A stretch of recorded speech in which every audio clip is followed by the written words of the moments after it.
Good morning बच्चों, मैं BL Agarwal आप लोगों को reconciliation of cost and financial accounts का 2-3 प्रॉब्लम सॉल्व करके दिखाऊंगा। जैसे ये सामने एक क्वेश्चन है, स्टार्टिंग में ही लॉस दिया है। हम लोग रिकॉन्सिलेशन स्टेटमेंट स्टार्ट करते हैं profit as per cost record. Profit के जगह पे इस बार नेट लॉस दिया है, स्टार्ट वैसे ही करेंगे। प्रॉफिट पॉजिटिव होता है, लॉस को निगेटिव में दे देंगे। यहां देखिए वर्क्स ओवरहेड अंडर रिकवर मतलब कॉस्ट शीट में वर्क्स ओवरहेड कम लिखा हुआ है। अगर एक्सपेंस कम लिखेंगे तो प्रॉफिट ज्यादा आ जाएगा, तो रिकॉन्सिलेशन के लिए लेस करना होगा, जबकि ये ओवर रिकवर ऐड होगा। यहां डेप्रिसिएशन को देखिए, डेप्रिसिएशन कॉस्ट शीट में ज्यादा लिखा हुआ इन कंपेयर टू फिनेंशियल, तो डेप्रिसिएशन ओवर हो गया। तो जैसे ओवरहेड ओवर था वैसे ही डेप्रिसिएशन ओवर ऐड होगा। ये इंटरेस्ट रिसीट फिनेंशियल इनकम है, ऑब्सोलेंस फिनेंशियल लॉस या एक्सपेंस है, इनकम टैक्स फिनेंशियल एक्सपेंस है, बैंक क्रेडिटेड इंटरेस्ट ये फिनेंशियल इनकम है, स्टोर एडजस्टमेंट क्रेडिटेड ये भी इनकम है, ये फिनेंशियल इनकम है। तो अगर हम किसी को फिनेंशियल इनकम बोलते हैं या फिनेंशियल एक्सपेंस बोलते हैं तो इसका मीनिंग ये निकला कि ये कॉस्ट शीट में रिकॉर्डेड नहीं है, फिनेंशियल बुक्स में रिकॉर्डेड है, एक्सपेंस के रूप में रिकॉर्ड है, जिससे कि प्रॉफिट उसका कम है इन कंपेयर टू कॉस्ट। तो हम लोग को इसको रिकॉन्सिलेशन में लेस करना होगा। अब फिनेंशियल इनकम उसका उल्टा उसको ऐड करना होगा। यहां पर ओपनिंग स्टॉक का वैल्यू डबल दिया है, 52 कॉस्ट में अब 54 फिनांस में, तो 52,600 यहाँ कॉस्ट में अंडर है। ओपनिंग स्टॉक अगर अंडर है तो लेस किया जाएगा। क्लोजिंग स्टॉक के केस में उल्टा होता है, क्लोजिंग स्टॉक जबकि देख रहे हैं ओवर है तब क्लोजिंग स्टॉक लेस होगा।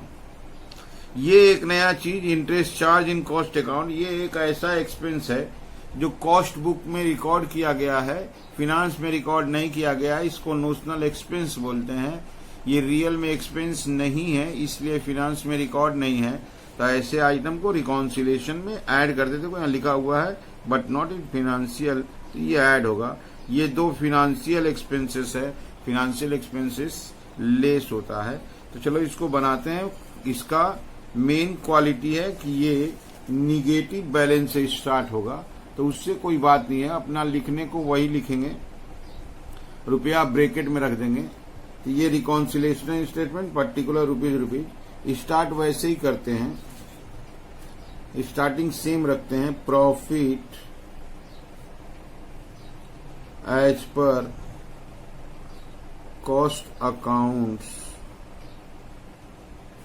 अब प्रॉफिट के जगह पे रुपया लॉस के रूप में था तो उसको ब्रैकेट में दे दिए 172,400। अब जैसे बनाते थे ऐड दिए लेस, अपने जैसे बनाते थे वैसे ही बनेगा। ठीक है, अपने देखते हैं पहले वर्क्स ओवरहेड अंडर, तो वर्क्स ओवरहेड अंडर है तो लेस होगा। Works overhead under recovered, works overhead under recovered है 3120, और जबकि एडमिनिस्ट्रेशन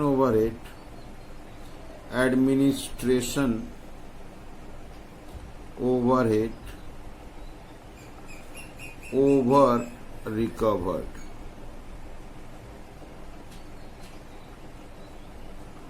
ये ओवर है तो ऐड होगा 1700। इसके बाद डेप्रिसिएशन है, डेप्रिसिएशन कॉस्ट शीट में ज्यादा है, तो डेप्रिसिएशन अगर कॉस्ट शीट में ज्यादा है तो ओवर होगा, तो ये भी ऐड होगा। डेप्रिसिएशन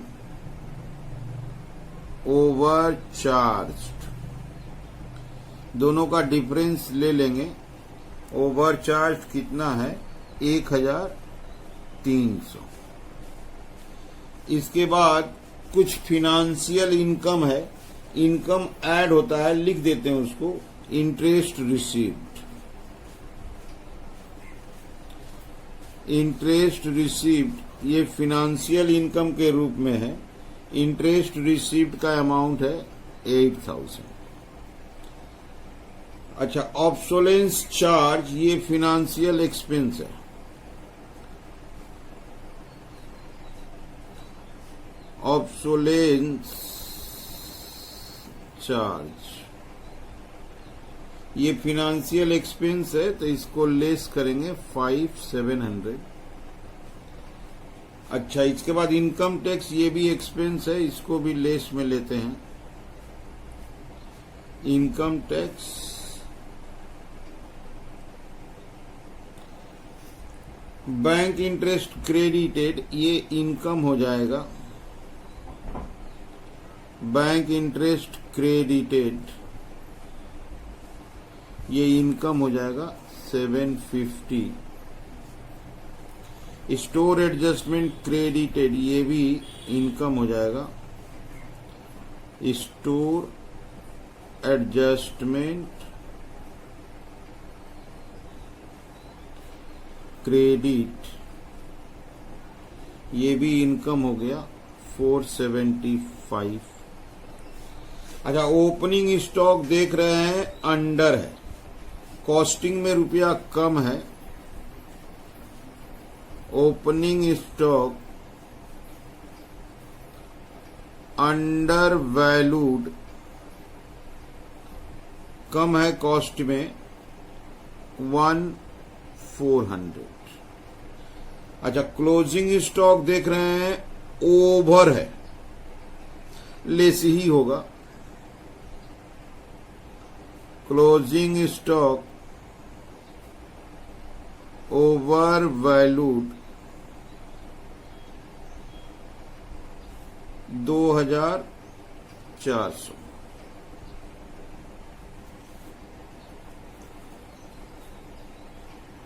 इसके बाद ये एक नोशनल एक्सपेंस है, ऐड होगा। Interest charged in cost account 6,000।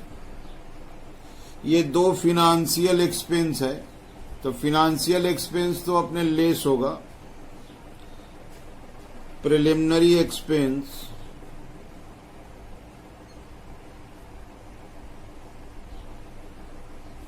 Retain off 800। Provision for bad date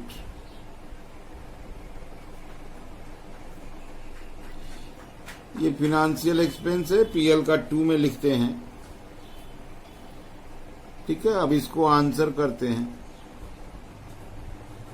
plus minus करेंगे, रिजल्ट आएगा। देखते हैं इसका आंसर। ये हो गया 18,225 माइनस कर देते हैं उससे 154,175 154,175 ये हुआ 53,870। लेस करना है, ये निगेटिव है तो ऐड हो जाएगा 208,045। इसको भी ब्रैकेट में ही रखते हैं, लॉस ही है, ब्रैकेट में रख दिए, इसलिए यहां लिख सकते हैं हम लोग आराम से। Profit as per financial account या रिकॉर्ड। ठीक है, इसमें यही था कि अगर हम लोग निगेटिव से चालू किए हैं तो उसको ब्रैकेट में रख दिए, एज इट इज कंटिन्यू रखे। ठीक है, ओके।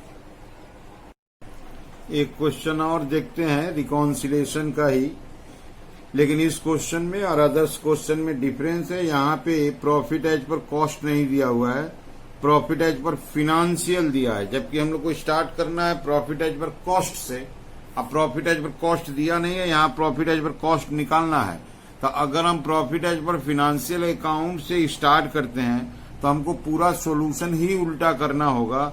जिसको ऐड करते थे उसको लेस करना होगा, जिसको लेस करते थे उसको ऐड करना होगा। ये अपने लिए कंफ्यूज करेगा अपने को। तो हम बनाएंगे वैसे ही profit as per cost record जैसे स्टार्ट करते थे, जैसे सोल्व करते थे, उसको टेक्निकली मैथ से एडजस्ट कर देंगे। इसलिए अपना कोई रूल्स में चेंजेस नहीं करेंगे।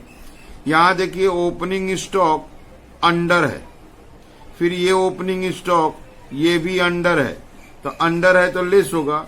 अब क्लोजिंग स्टॉक देखो, क्लोजिंग स्टॉक भी दोनों क्लोजिंग स्टॉक अंडर है। यहाँ चारों का चारों अगर आइटम देखा जाए तो चारों ही अंडर है, चाहे वो ओपनिंग हो या क्लोजिंग हो। तो ओपनिंग स्टॉक अंडर अगर है तो लेस करते हैं, जबकि क्लोजिंग स्टॉक अंडर है तो उसको ऐड करना होगा। Dividend received financial income add होगा। यहाँ मशीन बेचने में हम लोग को लॉस हुआ है, फिनेंशियल एक्सपेंस 2000 यहाँ लॉस हुआ है, तो फिनेंशियल एक्सपेंस लेस होगा। ये इंटरेस्ट ऑन कैपिटल है, ये इंटरेस्ट ऑन कैपिटल है जो कॉस्ट शीट में रिकॉर्ड हुआ है, नोशनल इंटरेस्ट है जो फिनेंशियल बुक्स में रिकॉर्ड नहीं हुआ है। तो ये नोशनल इंटरेस्ट, इसको ऐड करेंगे। क्वेश्चन उठता है कि ये चालू करना है profit as per cost record. अब profit as per cost record अपने पास अवेलेबल नहीं है तो कैसे बनाएंगे? ये देखिए profit as per cost record या अकाउंट्स, इसको लिख दिए, ये यहां मिसिंग रहेगा। और जैसे बनाते थे ऐड लेस, वो ऐसे ही बनाएंगे और लास्ट में मैथमेटिकली एडजस्ट कर देंगे। तो जैसे इसमें ओपनिंग स्टॉक दोनों अंडर था, तो opening stock of raw material under valued, opening stock of raw material under valued 500 है, और opening stock of finish goods under valued, opening stock of finish goods ये भी अंडर वैल्यूड है, ये under valued 3000 है। जबकि क्लोजिंग स्टॉक भी under valued है, लेकिन closing stock under valued add करना होगा। Closing stock of raw material under valued, closing stock of raw material under valued है 1300, और closing stock of finish goods under valued है 2000। Closing stock of finish goods ये भी under valued है, ये under valued है 2000। चारों स्टॉक ही under valued था, तो ओपनिंग अंडर वैल्यूड लेस होगा, क्लोजिंग अंडर वैल्यूड ऐड होगा। अच्छा, डिविडेंड फिनेंशियल इनकम है, dividend received, dividend received is financial income 1000 add में चला गया। अच्छा, मशीन बेचने में लॉस हुआ है, फिनेंशियल एक्सपेंस हो गया, loss on sale of machine. 10,000 का मशीन था, 8 में बेचा है, दैट इज 2,000 का लॉस हुआ है। अच्छा, interest on capital, interest on capital employed ये नोशनल एक्सपेंस है। नोशनल एक्सपेंस ऐसा होता है जो रियल में एक्सपेंस नहीं होता है, कॉस्ट शीट में रिकॉर्ड कर देते हैं, बट फिनांस से उसका कोई लेन देन नहीं है, तो इसलिए वो कॉस्ट के प्रॉफिट को कम किया था तो उसको ऐड कर दिए। ये जो आंसर आता है इसका नाम होता है profit as per financial account. अच्छा, अपना ये आंसर दिया हुआ था, ये आंसर था 50,000। अब हमको यहां से उल्टा चलना है। जैसे ये हो गया 12,300, लेकिन इसमें हम लोग यहाँ कुछ नहीं कर पा रहे हैं। ये हो गया 5,500।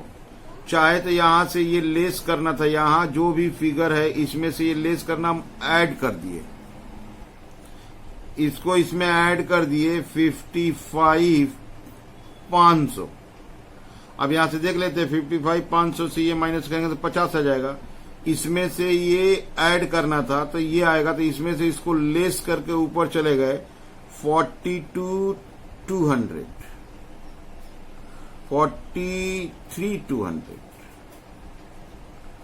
43,200 और ये 12,300 ऐड करेंगे तो 55,500 आ जाएगा।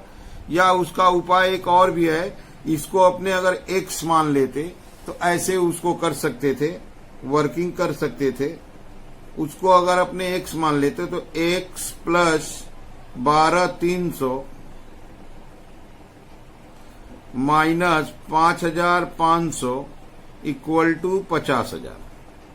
तो x बराबर 50,000 माइनस 12,300 प्लस 5,500, तो एक रिजल्ट आ जाता। That result is 43,200।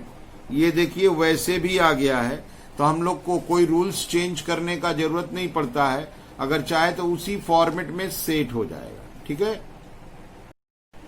इस टॉपिक का एक क्वेश्चन और देखते हैं। यहां देखिए ओपनिंग स्टॉक, क्लोजिंग स्टॉक। अगर ओपनिंग स्टॉक देखो तो ये अंडर है, जबकि ये ओपनिंग स्टॉक ओवर है। बताए थे अंडर या ओवर देखना है तो कॉस्ट को देखना पड़ता है। कॉस्ट में अगर छोटा है तो अंडर, बड़ा है तो ओवर। क्लोजिंग स्टॉक देखोगे तो मटेरियल वाला अंडर है, जबकि फिनिश गुड्स वाला ओवर है। ओपनिंग स्टॉक अगर अंडर हो तो लेस कर दिया जाएगा, और ओवर हो तो ऐड कर दिया जाएगा। क्लोजिंग स्टॉक में उल्टा होगा। ये इंटरेस्ट चार्ज जो है not actually paid, not actually paid मतलब नोशनल एक्सपेंस है, कॉस्ट शीट में रिकॉर्ड है, फिनांस में रिकॉर्ड नहीं है। ये दो फिनेंशियल एक्सपेंसेस है, लेस किया जाएगा। डिविडेंड इनकम फिनेंशियल इनकम है, ऐड करेंगे। ओवरहेड पेड किया माने एक्चुअल 35,600 जो पीएल अकाउंट में लिखा गया है, जबकि कॉस्ट शीट में 33,900 कम लिखा गया है, अंडर। नीचे देखिए profit as per financial account दिया है। फिर वही बात है, हम लोग को स्टार्ट करना है कॉस्ट से, और वो दिया है फिनेंशियल, तो हम लोग ब्लैंक लेके चलेंगे। तो कैसे उसको बनाएंगे, ये रहा फॉर्मेट। हम स्टार्ट करेंगे profit as per cost records, ये दिया नहीं है, जैसे बनाते थे ऐड लेस, रूल्स चेंज नहीं करना पड़ेगा, डायरेक्ट बन जाएगा। तो हम देख रहे थे ओपनिंग स्टॉक मटेरियल का अंडर था, तो opening stock of raw material, इसको बोलते हैं अंडर वैल्यूड। ये अंडर वैल्यूड था 1,400, जबकि फिनिश गुड्स का ओवर वैल्यूड था। Opening stock of finish goods over valued, ये 600 था। क्लोजिंग स्टॉक के केस में उल्टा करेंगे, क्लोजिंग स्टॉक मटेरियल का अंडर वैल्यूड है तो वो ऐड में चला जाएगा। Closing stock of raw material under valued, under valued है 1,100, जबकि फिनिश गुड्स वाला ओवर वैल्यूड है तो वो लेस में चला आएगा।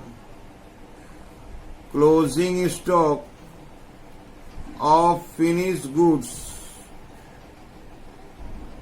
ओवर वैल्यूड, ये ओवर वैल्यूड है 200 रुपया, तो ये लेस में चला आया। ये स्टॉक का काम हो गया। अच्छा, इंटरेस्ट चार्ज नोशनल एक्सपेंस था, ऐड होगा। Interest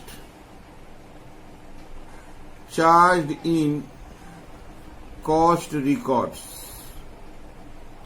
interest charge in cost record 6,500। अच्छा, दो फिनेंशियल एक्सपेंस है, preliminary expenses written off uh goodwill written off, ये जो दो फिनेंशियल एक्सपेंस है ये दोनों लेस होगा। इसके बाद एक फिनेंशियल इनकम है ऐड होगा, डिविडेंड रिसीव्ड, ये फिनेंशियल इनकम है ऐड हो जाएगा। Last item overhead, overhead under है तो लेस करना होगा। Overhead under absorbed, overhead under है तो उसको हम लोग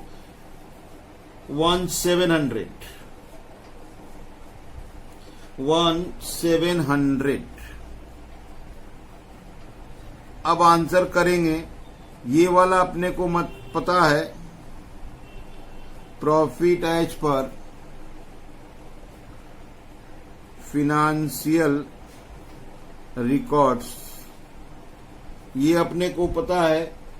profit as per financial records 89,670, ये अपने को निकालना है तो हम लोग बैक कैलकुलेशन से निकालेंगे। इसका टोटल आया 5,300, जबकि यहां लिखा हुआ है लेस करना है तो उसको ऐड करके पहुंच जाएंगे 94,970, माइनस करके देखेंगे तो ठीक हो जाएगा। ये 9,100 आया था इसका टोटल, ये ऐड करना था तो लेस करके पहुंच जाएंगे। इसको लेस करके पहुंच गए 85,870, या एक्स मान के भी किया जा सकता था। इसको अगर एक्स मान लेते तो होता क्या, X plus 9,100 minus 5,300 equal to 89,670। इस वर्किंग से भी हो जाता है। अब x equal to 89,670 minus 9,100 plus 5,300, result आ जाना चाहिए 89,670 plus 5,300 minus 9,100, result will be 85,870। यहाँ हाई है 85,870, ठीक है, देख लीजिए। Okay, thank you.